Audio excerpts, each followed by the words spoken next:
Shri Radha Vallabh Sherwin. आज हम शरद पूर्णिमा के महापर्व के विषय में बात करेंगे। शरद पूर्णिमा का जो पर्व है वो 2024 में कब मनाया जाएगा। 2024 में शरद पूर्णिमा का जो महापर्व है वो 16 अक्टूबर को मनाया जाएगा।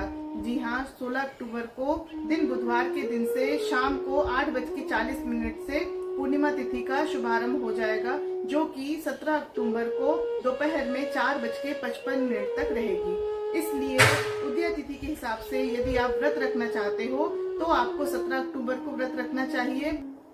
इस दिन यदि आपके घर में ठाकुर सेवा विराजित है तो इस दिन आप अपने ठाकुर जी की विशेष रूप से सेवा अर्चना करें। इस दिन ठाकुर जी को श्वेत कलर के वस्त्र ही धारण कराए, श्वेत कलर की माला, श्वेत कलर का मुकुट धारण कराए। सारा श्रृंगार जो है उनका वो श्वेत वर्ण का ही होना चाहिए।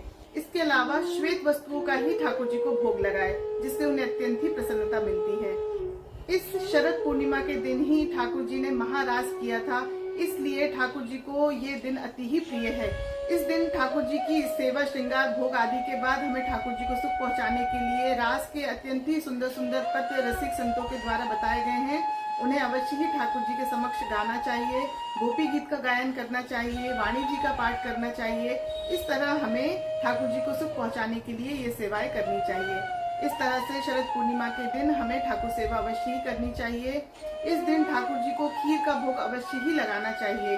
ठाकुर जी को खीर का भोग लगा के उस खीर को रात्रि भर चंद्रमा के नीचे अवश्य ही रखना चाहिए। यदि आप सारी रात चंद्रमा के नीचे खीर को नहीं रख सकते हैं तो भी रात्रि में 12 बजे तक हमें उस खीर को छन्नी आदि से ढककर चंद्रमा के नीचे अवश्य ही रखना चाहिए।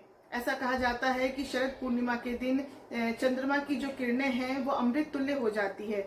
इसलिए जिस भी वस्तु पर चंद्रमा की किरणें पड़ती है उसे अत्यंत ही लाभ होता है। इसलिए हमें स्वयं भी रात्रि में 12 बजे तक चंद्रमा के नीचे अवश्य ही रहना चाहिए।